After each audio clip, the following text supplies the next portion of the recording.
God is rewriting your story.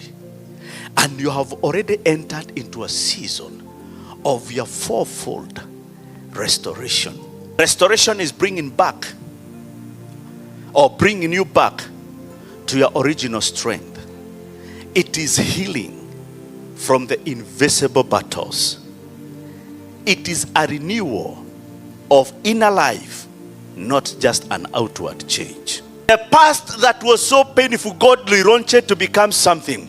Don't write yourself off because of your past. The Bible says, behold, we are new creation in Christ Jesus. The old has gone. We are new creation. I am here to tell you, you are new creation. You are new creation in the mighty name of Jesus.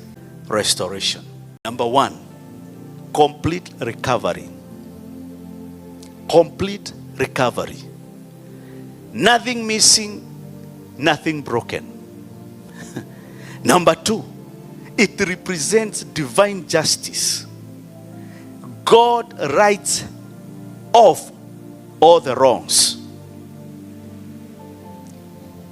Number three, it represents abundant compensation. More than what was lost, God gives you back. And number four, transformation of heart.